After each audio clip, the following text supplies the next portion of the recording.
Pues este año tengo muchas cosas que yo voy a lograr. Yo voy a bajar de peso, como muchos, ¿no? Ya terminaron las fiestas. Para algunos todavía queda una semana más o algo así de fiestas, ¿no? Pero tenemos muchas resoluciones que queremos lograr, ¿no? Este año queremos enfocar mucho en nuestra iglesia online, también para meter mucho más recursos para ustedes en línea, para que podamos tener mucho más alcance. Quiero que sepan que también los diezmos y las ofrendas pueden ustedes darlas por internet. Quiero darle la bienvenida a todos los que nos están viendo por internet y especialmente desde España. Cari Pichard se reúne en su casa en España para ver esta reunión. ¡Feliz Año Nuevo! Cari, feliz Año Nuevo, que Dios los bendiga allá en España. Nos vemos en febrero, por allá voy a estar. Vayan a ver las conferencias que voy a dar yo. Ya estoy dando comerciales aquí en España, ¿no? Qué buenos Dios. Yo oraba para preguntar al Señor qué era lo que quería que yo compartiera con ustedes el primer día del año, ¿no? Es primera vez que a mí me toca aquí en Tijuana recibir un año nuevo en domingo, ahora como pastor. Entonces tengo 6 años ya aquí y en ninguno de esos 6 años me había tocado domingo, pero ahora me tocó. Y pues yo estaba pidiendo al Señor qué era lo que quería que yo compartiera con ustedes, que fuera algo reflectivo, de reflexión para este año. Y yo sabiendo que mucha gente va a estar de vacaciones, gente está afuera, pero yo sé que los que están aquí son los que Dios quiere este mensaje para ustedes. Y sé que esto va a hacer una diferencia y marcar una diferencia en ustedes para mucha gente. Por lo tanto, quiero que nos preparemos y ya traen sus Biblias, ¿verdad?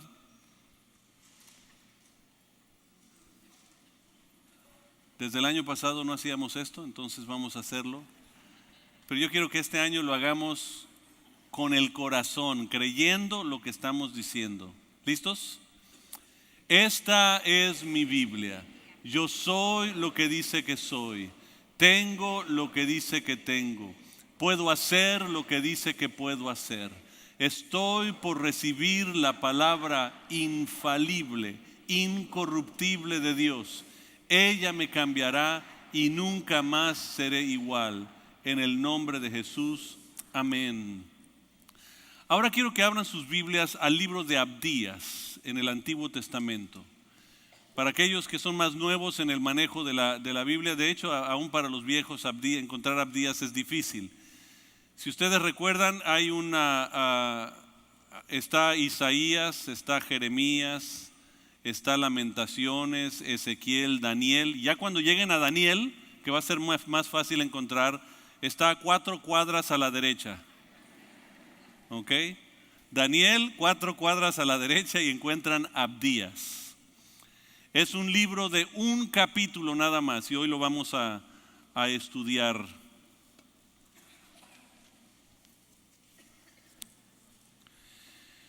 Les recomiendo que si pueden en su propia Biblia pueden hacer anotaciones, como nos vamos a ir algunos versículos que vamos a leer de Abdías y pueden hacer sus anotaciones ahí mismo en la Biblia. Esa es parte de la costumbre que yo tengo. Algo interesante, yo sé que hay gente que no le gusta tocar su Biblia sagrada y no quiere que nada lo raye, ¿no? Y está bien, si esa es tu costumbre no hay problema, pero es bueno anotar porque a través de los años vas a regresar, ya no vas a poder hacer apuntes en esa Biblia porque se va a llenar mucho, pero vas a poder después de unos años regresar a esa Biblia y ver los apuntes y ver todo lo que Dios estaba enseñando entonces y darte cuenta todo lo que has crecido también al momento y ir anotando nuevas cosas en una nueva Biblia. Entonces es algo muy bonito hacer. Entonces si quieres anotarlo ahí mismo en tu Biblia, si no, saca una hojita y una pluma para tomar tus apuntes en esta ocasión. Sobre el profeta Abdías no se sabe mucho. La historia no nos marca quién fue, no nos marca sus costumbres, su historia personal. Entonces no sabemos mucho de él. Sabemos que él vivió durante el tiempo de Jeremías por la profecía que está escribiendo. De acuerdo a lo que él escribe aquí, es el tiempo que se está viviendo con Jeremías. Entonces se sabe que fue un contemporáneo con Jeremías. 200 o 300 años antes hubo otros Abdías que existieron y alguna gente confunde un poquito a esos Abdías con este, pero ellos no vivieron lo que se está aconteciendo sobre el escrito aquí. Entonces es algo muy, muy específico de lo cual está hablando aquí Abdías. El nombre de Abdías significa siervo del Señor. Digan eso conmigo. Siervo del Señor. Él llega y profetiza sobre dos pueblos, importantes profecías sobre estos dos pueblos, y después de profetizarlo desaparece, ya no sabemos más de él. Sabemos después de esto de Jeremías, porque da continuidad a ello, y de hecho Jeremías repite varios pasajes de Abdías. Entonces se sabe que Jeremías conocía los escritos de Abdías y posiblemente hasta conocía a Abdías. Es cuando en la vida hay alguien que te impacta sobre algo que dijo, siempre lo repetimos, ¿no? Como dijo Don Fermín, y lo repetimos. A mí me gustan muchos, por ejemplo, frases que tenía San Francisco de Asisi. Él tenía frases, por ejemplo, su oración era: Señor, hazme un instrumento de tu paz. Wow, me encanta esa. Esa oración debe de ser la oración de todos nosotros. Pero cuando hay alguien que impacta tu vida, entonces tú tienes la tendencia a repetir esas frases. Y Jeremías, varias ocasiones vas a notar que repite las frases de Abdías. No es al revés, es Jeremías, repite dentro de su profecía las frases de la profecía de Abdías. Un impacto, fue un hombre que transciende, hace un impacto y después desaparece del mapa. No sabemos si estaba entre la multitud de la gente que llega a ser cautiva por Babilonia. En este momento ha casi terminado el reinado de Sedequías en Israel. Sedequías fue el último rey de Israel y fue lo que se llama un rey títere. Rey títere significa que era un títere de alguien. Es todo. ¿Qué profundidad de teología les estoy dando, no? No, olvídense. Clases teológicas conmigo abundan, ¿no? El rey títere era títere del rey de Babilonia. De hecho, Babilonia fue el que lo puso ahí. El rey Nabucodonosor lo pone como su rey en Israel. Y de pronto el rey Sedequías se rebela contra Nabucodonosor. A los años se enfada, 10 años, y dice: qué enfado seguir siendo títere de Nabucodonosor. Entonces mejor voy a hacer alianza con Egipto y a ver si los dos aliados nos deshacemos de Babilonia.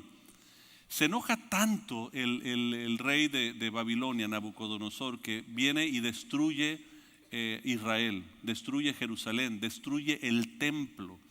Porque sabía que el pueblo de Israel era lo que era por el templo de ellos, por la tierra, por la ciudad de Jerusalén, pero más importante por el templo. Entonces llega y destruye completamente el templo. Y destruyó también todos los libros de la ley del Pentateuco que encontró. O sea, todo lo destruyó para que la gente no pudiera leer la ley. Entonces lo que empezaron a hacer en aquel tiempo es juntarse en casas y compartirse lo que ellos se acordaban de la palabra. Era tipo testimonio. Se llamaron esas sinagogas. Esas pequeñas casas se llamaban sinagogas. Ese es el principio de los grupos de hogar. Y se reunían para compartirse lo que Dios estaba haciendo en la vida de ellos, o lo que Dios había hecho o hablado. Muy interesante la historia. Y es durante esa época que se levanta este profeta para hablarle de los males a los cuales han caído el pueblo de Israel. Pero dentro de eso menciona dos pueblos, especialmente el pueblo de Edom y el pueblo de Israel. Edom, Israel. Curiosamente, el pueblo de Israel desciende de un hombre llamado Jacob. ¿Se acuerdan de Jacob, no? Aquel que luchó con el ángel. El que luchó y dijo con el ángel de Dios, dijo: no te suelto hasta que tú me bendigas. Así se aferró hasta que Dios bendijera su vida. Y el pueblo de Edom desciende de una persona llamada Esaú. ¿Se acuerdan de Esaú, verdad? Esaú, al cual le vendió a Jacob su primogenitura por un plato de lentejas. Y de hecho Esaú significa rojizo. Rojizo porque era cuando él nació, dice la Biblia que era pelirrojo. Pero no solo lo dice por eso, sino también de acuerdo a Génesis, dice Génesis 25, nos dice que el momento que recibió el plato de lentejas, él lo vio rojizo. Entonces él veía, dice, es mi futuro, tiene que ser Dios. Pero él comete un error en vender su primogenitura. Y no sé si ustedes han hecho algo en un momento de desesperación que después lamentan. ¿Alguien ha hecho algo así? Por ejemplo, firmar un contrato y de repente al rato dice, hijo, ya que están los cobradores encima y usted firmó aquí, si no le vamos a llevar a su suegra. Y uno dice, no, por favor, no, mi suegra no. Hacemos cosas que de repente nos arrepentimos y Esaú hizo lo mismo, vendió su primogenitura. Un día tiene mucha hambre y llega, Jacob era el que era buen cocinero y le hace un plato de lentejas ahí y le dice, mira, ¿de qué te sirve tener una primogenitura si te mueres de hambre? Si quieres, dame tu primogenitura y yo te doy el plato de lentejas. Y él dice, pues sí, es cierto. ¿De qué me sirve? Y ya cuando hace eso, se da cuenta el error que cometió. Pero esos dos venían peleándose desde mucho antes. Dice la Biblia que desde el vientre de su mamá, en Génesis 25, desde el vientre de la madre, ellos dos vienen peleando. Y cuando Esaú estaba naciendo, empieza a salir primero, nacer primero Esaú, y el otro se agarra de la pierna y dice, a que no te dejo o me voy contigo, ¿no? Y se están peleando desde el nacimiento esos dos. Fue como la mayoría de los hermanos, ¿no? De repente se aman apasionadamente, pero también se detestan apasionadamente, ¿no? Y estos dos fueron así. De hecho, después de haber vendido la primogenitura, se encuentran una vez más. Nos habla Génesis de eso. En capítulo 32, 33 por ahí de Génesis, se encuentran los dos, se abrazan, se besan, se perdonan y luego se separaron y nunca más se volvieron a ver. Curioso. La historia de un conflicto entre dos hermanos que se convierten luego entre dos naciones. Y ese rencor que ellos tenían entre uno y otro se lo llevan a las descendencias. Por eso también tienen que recordar que todo lo que el hombre siembra, eso también va a cegar. O sea, si hay cosas en tu vida que todavía están ahí, que no deben de estar, debes de entregárselas a Dios porque eventualmente van a afectar. Y la descendencia de ellos, sus hijos, forman naciones. Uno se llama Israel, el otro se llama Edom. Y de pronto Israel se encuentra en Egipto, esclavo, y cuando Dios les da la libertad, quieren cruzar para llegar al monte Sión, al monte donde estaba la presencia de Dios, y a que no saben con cuál pueblo se encuentran, con los edomitas. Y los edomitas dicen, por aquí no pasas. Y de hecho con espada los espantaron, y dice la Biblia que con espada los espantaron. O sea, a ese grado había llegado, ni poder cruzar, nada más usar un caminito para cruzar de un lado a otro, no pudieron, porque el conflicto había llegado a ser tan grande, tan fuerte. Ahora, en todo eso, al darles todo eso como un preámbulo a la enseñanza, este pleito entre ellos que viene desde el vientre, Malaquías capítulo 1 nos dice que aceptó a Jacob y desechó a Esaú. Y lo pone en un marco muy, muy fuerte ese día en Malaquías capítulo 1 versículo 3 y 4, donde dicen, Pero aborrecí a Esaú y convertí sus montañas en desolación y entregué su heredad a los chacales del desierto. Y Edom dice: aunque nos han hecho pedazos, reconstruiremos sobre las ruinas. Pero el Señor Todopoderoso dice: ustedes podrán reconstruir, pero yo derribaré. Serán llamados territorio malvado, pueblo contra el cual siempre estará indignado el Señor. Interesante que por qué el Señor causa eso. En la Biblia, una de las leyes en la interpretación bíblica se llama la interpretación de la constancia interpretativa. Suena muy elocuente, pero ahorita se los voy a explicar. Ya ustedes saben que sé explicar sumamente bien, ¿no? La constancia interpretativa en la interpretación de la Biblia significa que cuando hay algo que simboliza otra cosa, va a ser lo mismo a través de toda la Biblia. Por ejemplo, si tú tomas la roca en el Antiguo Testamento, la roca viene simbolizando a Jesucristo. De la roca en el Antiguo Testamento fluye agua, el hombre que edifica su casa sobre la roca, sobre Jesucristo. Y puedes ver por toda la Biblia, esa es una constancia interpretativa que se interpreta de un simbolismo o un significado de otra cosa. El aceite, por ejemplo, el aceite en la Biblia siempre significa el Espíritu Santo. Y en toda la Biblia va a ser lo mismo. Esa es la constancia interpretativa. Derramaban el aceite sobre los sacerdotes para ungirlos con aceite. Eso significaba que derramaba sobre ellos el Espíritu Santo. Los ungían con aceite. Quiere decir que habían sido ungidos por el Espíritu Santo para hacer algo. Muchas cosas como esa. Levadura. Por ejemplo, la levadura es símbolo de pecado. Dice: un poco de levadura leuda toda la masa. O sea, no necesitas mucho, porque hay mucha gente que dice: bueno, pues es que no peco mucho, es poquito y no es gran pecado, cualquier cosita. Y la Biblia nos dice: un poquito de levadura es todo lo que necesitas para arruinarlo todo. Pero ese simbolismo lo vemos en todos lados. Por eso cuando habla de la religiosidad, Jesús les llama levadura. O sea, aún la religiosidad, porque la religiosidad es pecado. Créanlo o no, la religiosidad es pecado. Porque va destruyendo los planes y los fines que Dios tiene para uno. Entonces, habiendo visto todo eso, vemos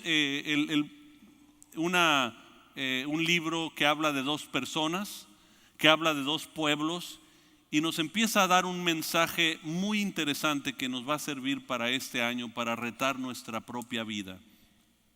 Vamos a empezar en versículo, por favor, 1.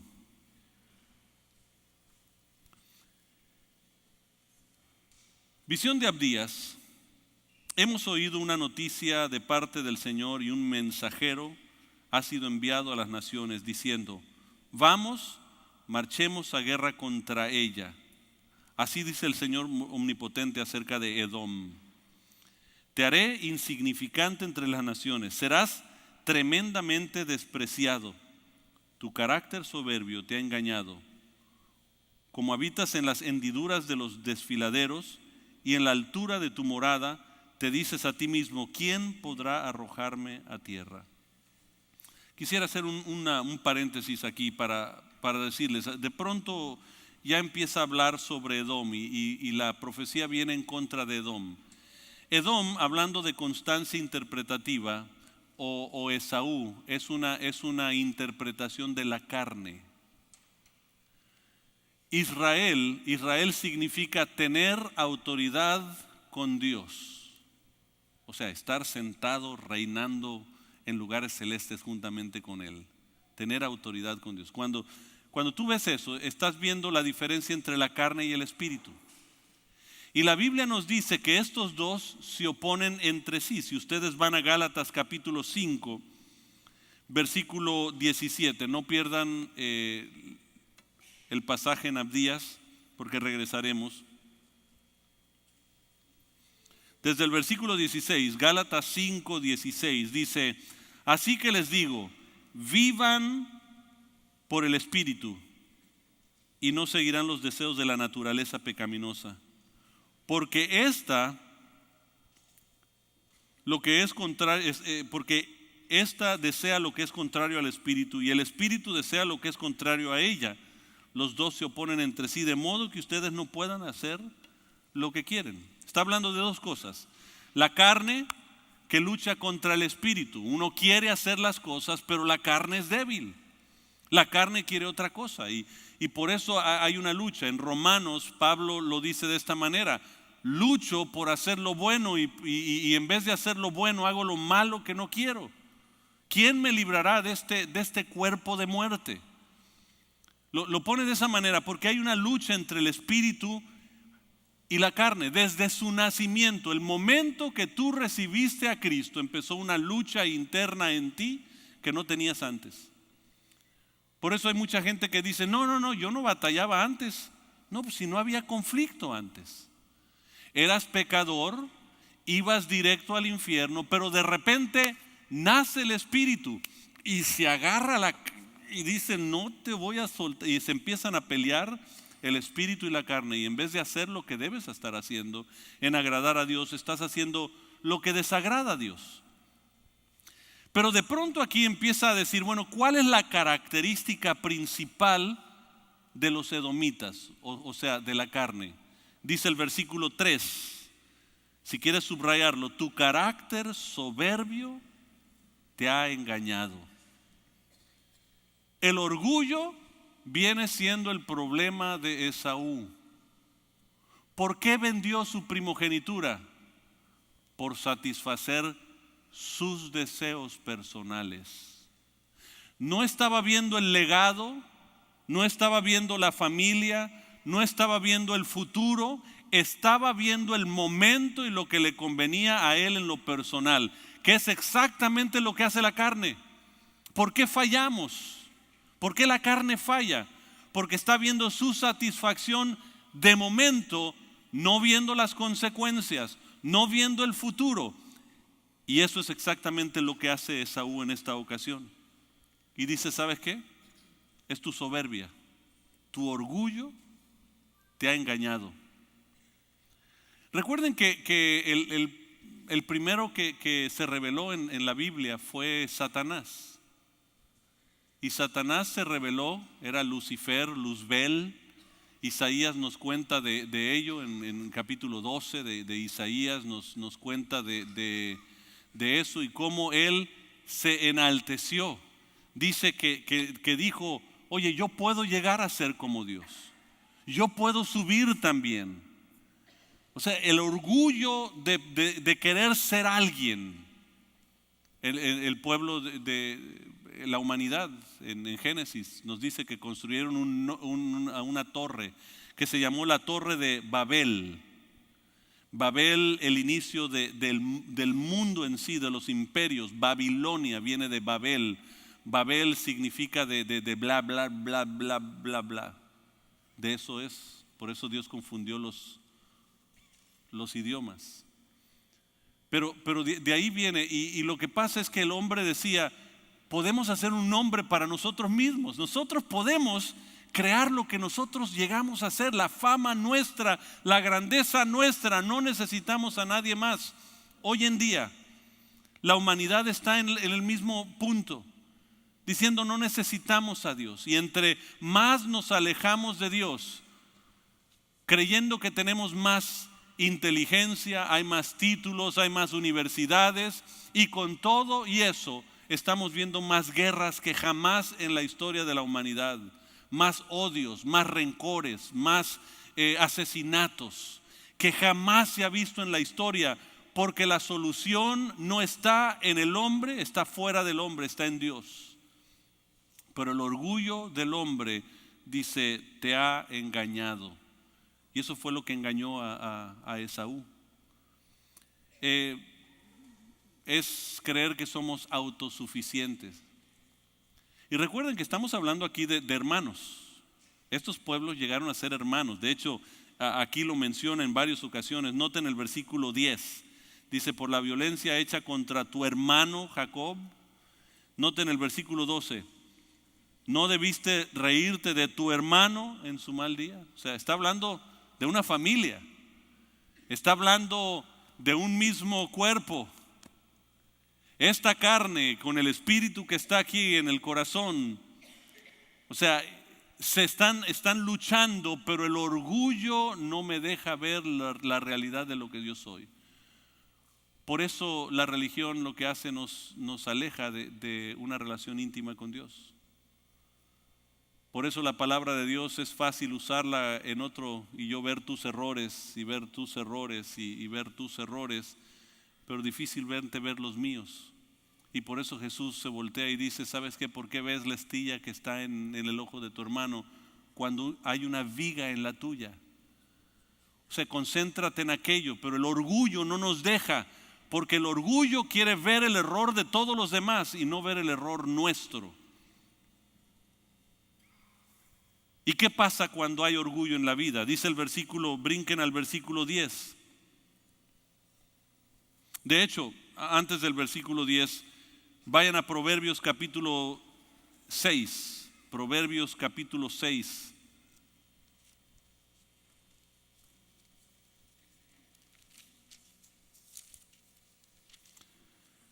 Versículos 16 y 17. Proverbios 6, 16 y 17. Hay 6 cosas que el Señor aborrece y 7 son detestables. Los detesta Dios. Noten cuál es la primera. ¿Cuál es la primera? Los ojos que se enaltecen. Los ojos que se enaltecen. Que yo me vea en el espejo y diga, ay, qué guapo. Lástima que no hay más como yo.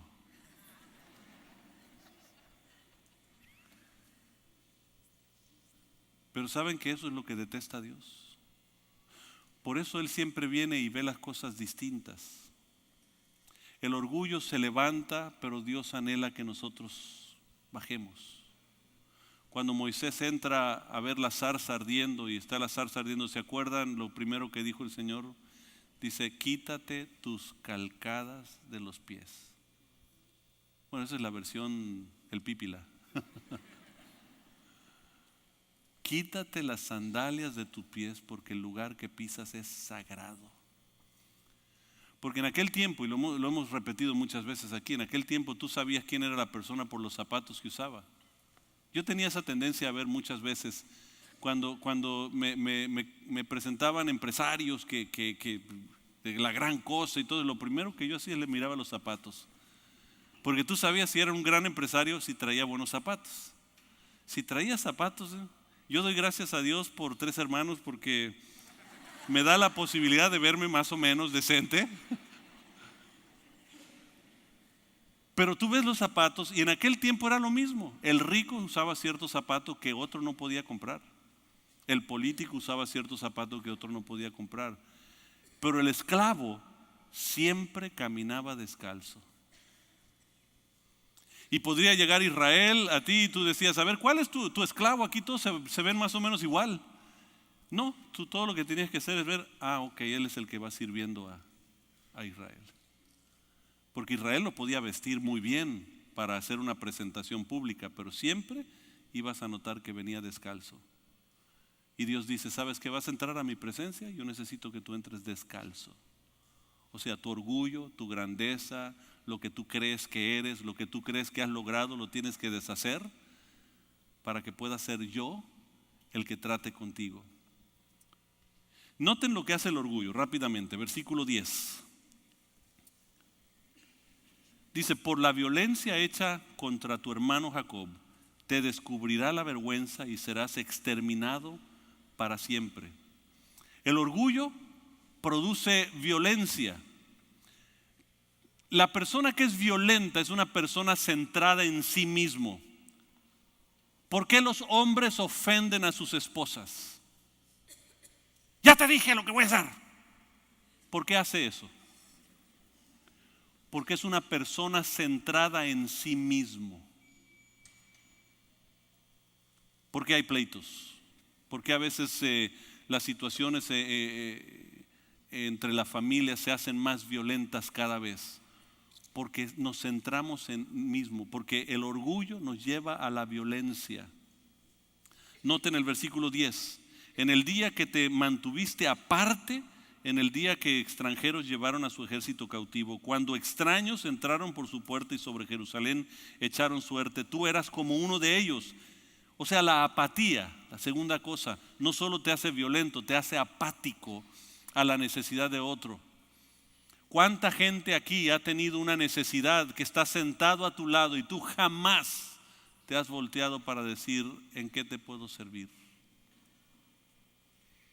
Escuchaba, ayer me puse a escuchar algunos mensajes, entre ellos estaba escuchando un señor que leía un documento de la Segunda Guerra Mundial, de gente que vivió en Austria, al lado de un ferrocarril, unos rieles donde pasaba el tren.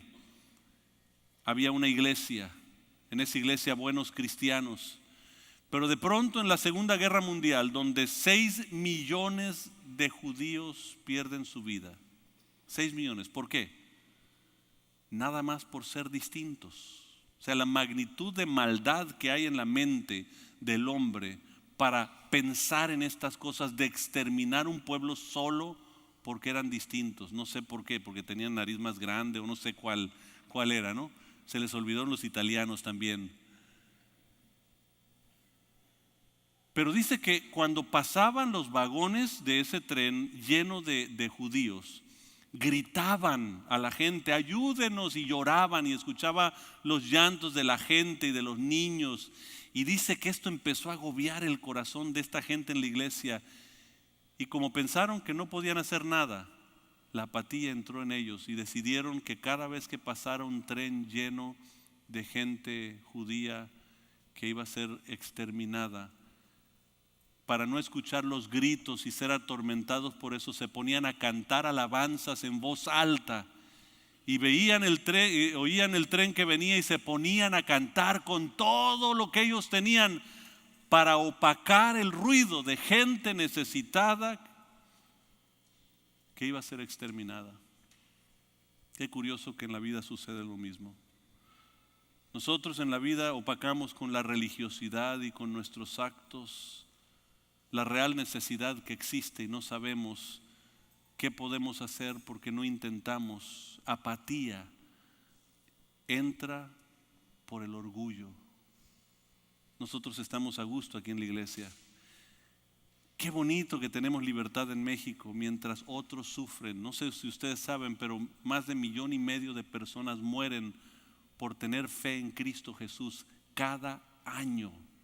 Solo por decir, profesar, yo tengo a Cristo en mi corazón, más de 1,5 millones cada año, y nosotros aquí apáticos a la real necesidad que hay en el mundo. ¿Por qué? Por orgullo. Mientras yo estoy bien, todo está bien. Apatía. ¿Qué más? Versículo 12. No debiste reírte de tu hermano en su mal día, en el día de su desgracia. No debiste alegrarte a costa del pueblo de Judá en el día de su ruina. No debiste de proferir arrogancia en el día de su angustia. El versículo 12 habla de la burla. No solo hay violencia, no solo apatía, sino burla. Una forma de burla, cuando uno de tus hermanos fracasa, muchos de nosotros decimos, bien merecido, se portó mal, ¿quién le manda? ¿Saben qué? Orgullo. Únicamente orgullo, porque la Biblia dice, cuando uno cae, el otro lo levanta.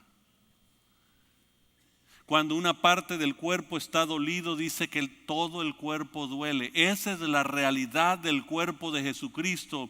Pero el orgullo nos hace ser como Esaú. apáticos. Y no estamos dándonos cuenta que con todo y hasta nuestras expresiones nos burlamos. Versículo 14, brinquen al 14. No debiste aguardar en los angostos caminos para matar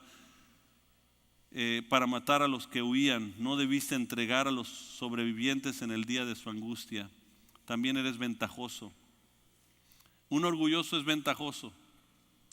Por ejemplo, déjenme preguntarles, ¿qué haces tú si llegas a una tienda, pagas con unos 50 pesos y te dan cambio como si hubieras pagado de 500? Algunos van a decir, yo lo regreso. Otros dicen, la bendición de Dios, puedo pagar ya.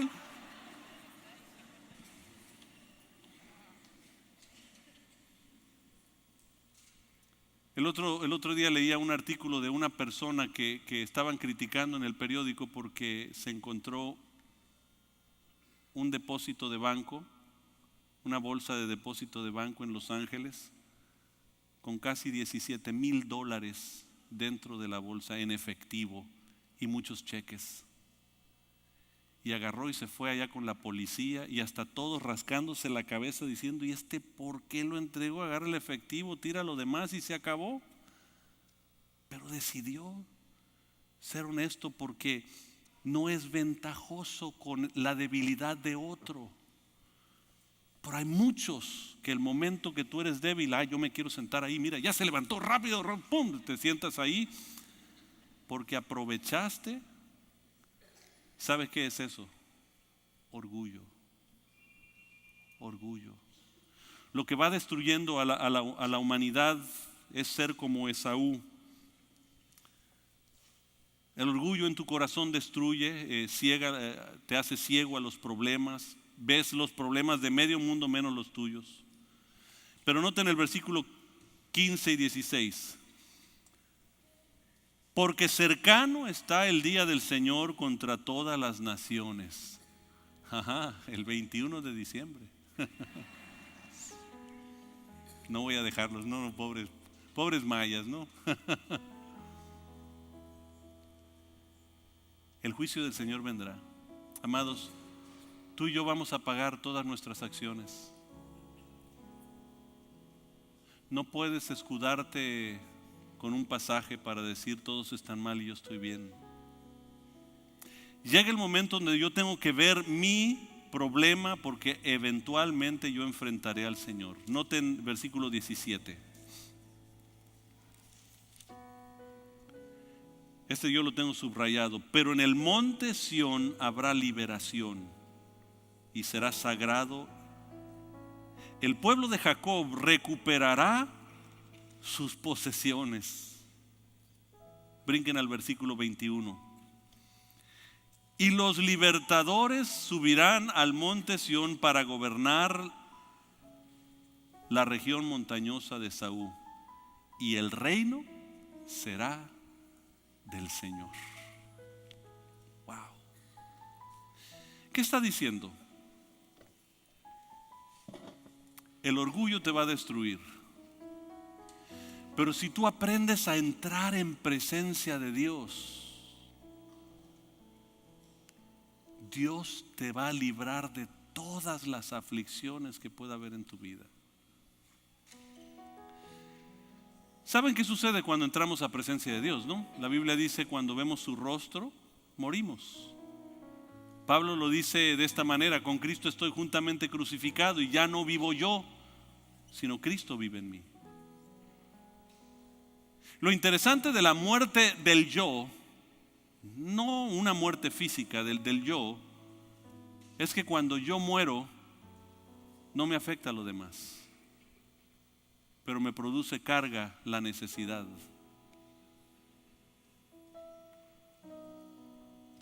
Ustedes pueden ir a un funeral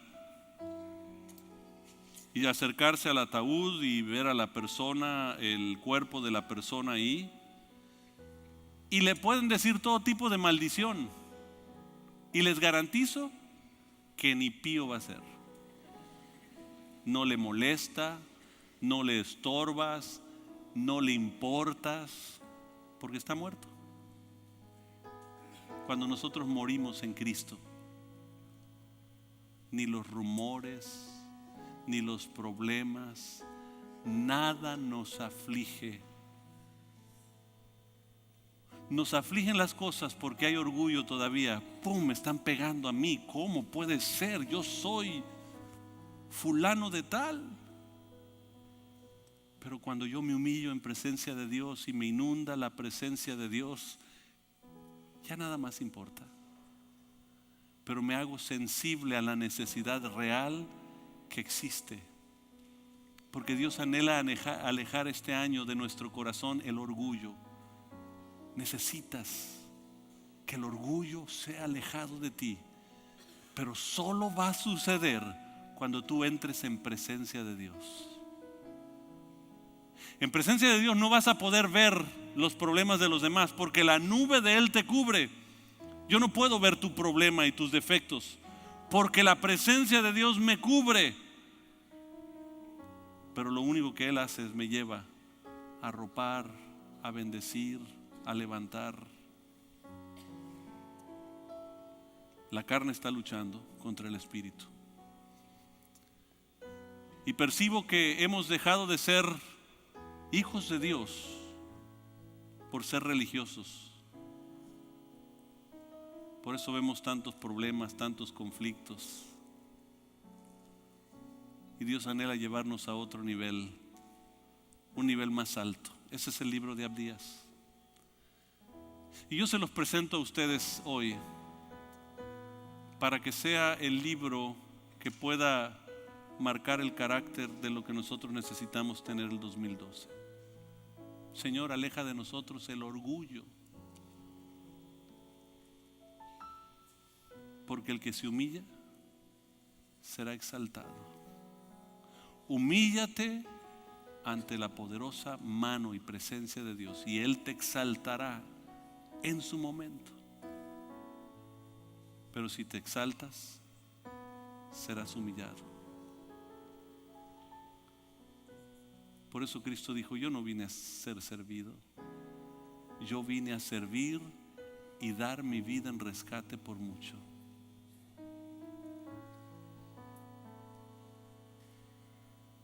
El 2012 ojalá sea distinto en nuestra vida, pero no porque vamos a perder peso, aunque eso sea bueno. No porque vamos a comprar el carro nuevo, aunque eso sea bueno. O no porque vamos a poner un negocio, aunque eso sea bueno, sino porque vamos a ser más como Cristo. Y llegar a que nuestra oración sea: Señor, no sea hecha mi voluntad sino la tuya. Lo importante no soy yo, Señor, eres tú.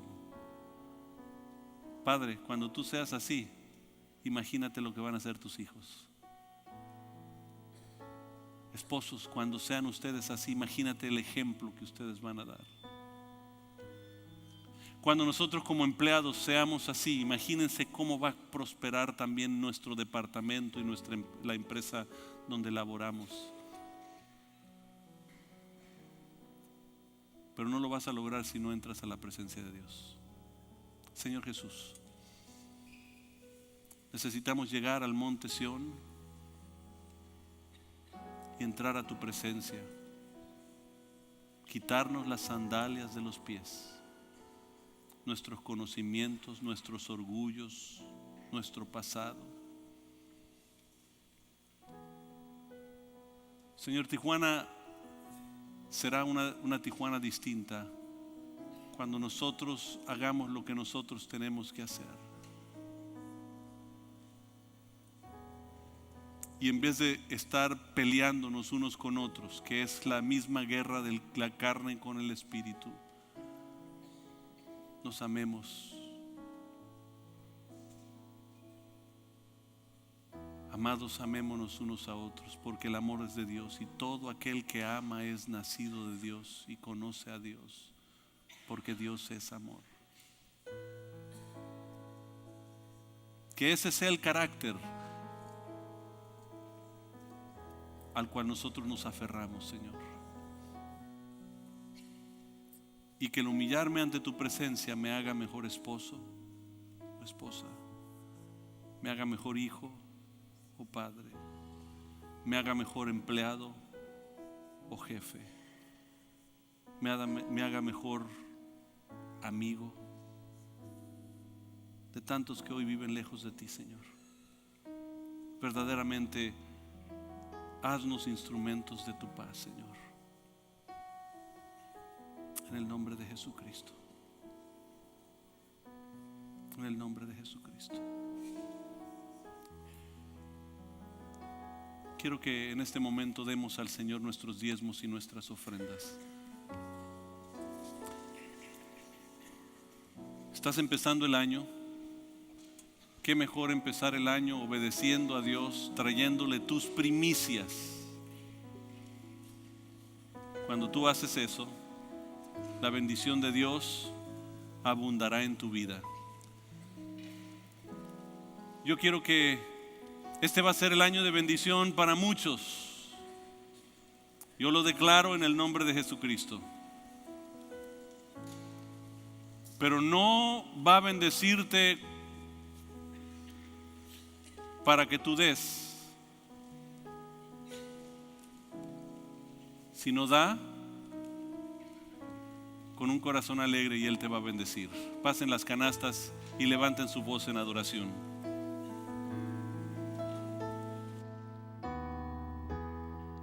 Cuando pienso en tu amor y en tu fidelidad, no puedo hacer más que postrarme y adorar. Cuando pienso en lo que he sido y hasta dónde me has traído, me asombro de ti. No me quiero conformar. Yo he probado y quiero más. Quiero enamorarme más de ti. Enséñame a amarte y a vivir conforme a tu justicia y tu verdad. Con mi vida quiero adorar, con todo lo que tengo y lo que soy. Todo lo que he sido te lo doy. Que mi vida sea para ti como un perfume a tus pies.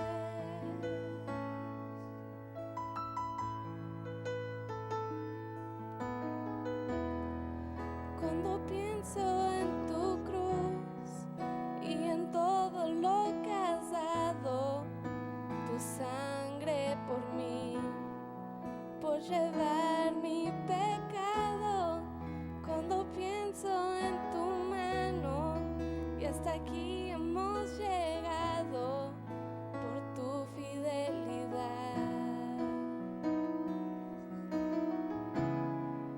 No me quiero conformar. Yo he probado y quiero más. No me quiero conformar. Yo he probado y quiero más. Yo quiero enamorarme más de ti. Enséñame a amarte y a vivir conforme a tu justicia y tu verdad. Con mi vida quiero adorar, con todo lo que tengo y lo que soy. Todo lo que he sido te lo doy. Que mi vida sea para ti como un perfume a tus pies.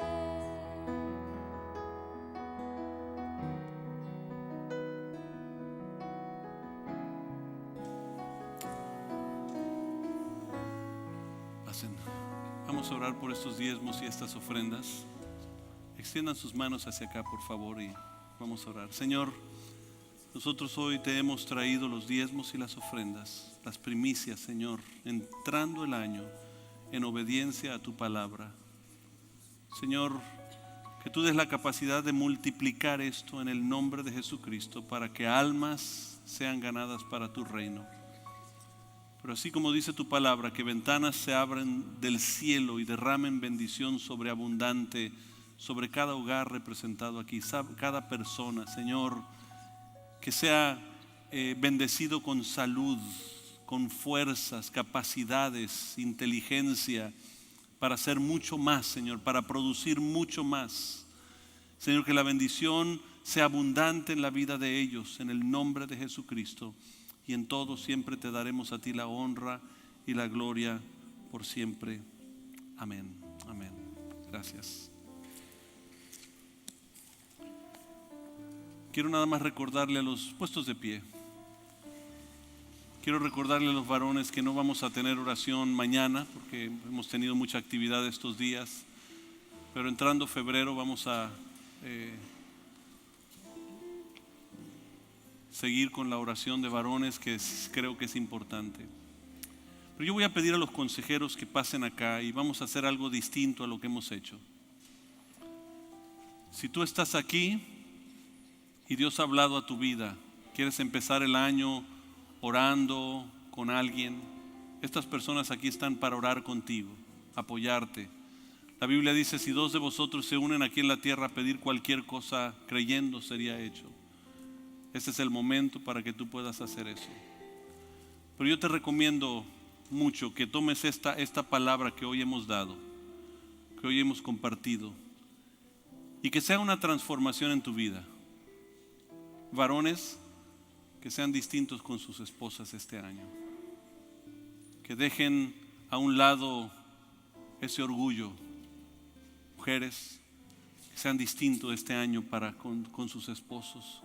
Padres con sus hijos, hijos con sus padres. Yo sé que la carne y el espíritu están luchando y será una guerra perpetua. Pero nosotros, si obedecemos a Dios, si habitamos en su presencia, la victoria y la libertad la tenemos en Él. Vivamos la vida de Dios este año. Que todos los otros objetivos que tengamos para el año sean secundarios. Que lo más importante sea vivir la vida del Señor. ¿De acuerdo?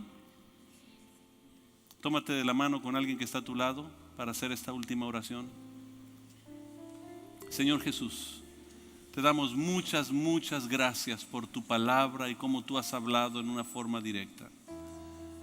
Pedimos que este año sea un año de grandes bendiciones, pero porque hemos entrado a tu presencia, Señor. Enséñanos, guíanos a tu luz y tu verdad, porque ellas nos guiarán y nos conducirán a tu santo monte y a tus moradas. Y que podamos decir como dijo el rey Ezequías: ¿por qué te abates, oh alma mía? ¿Por qué te turbas dentro de mí?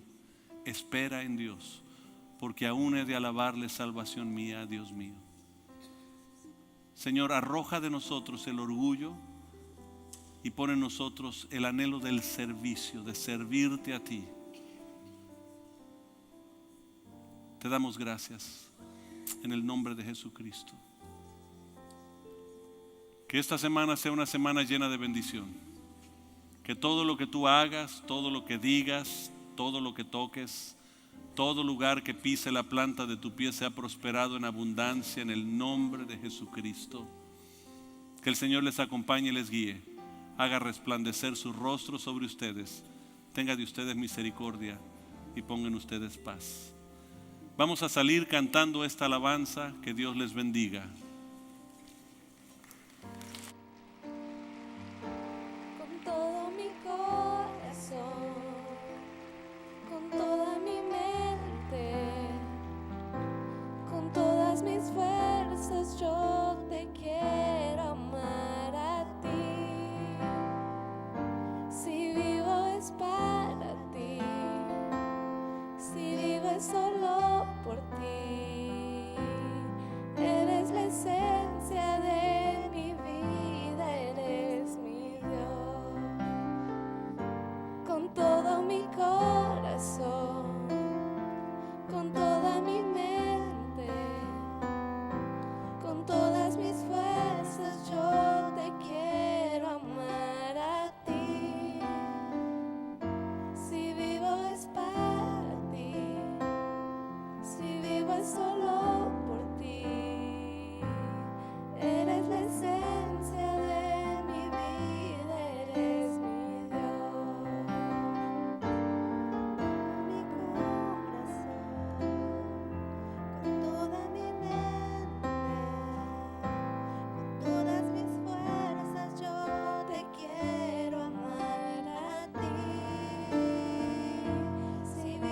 espalda.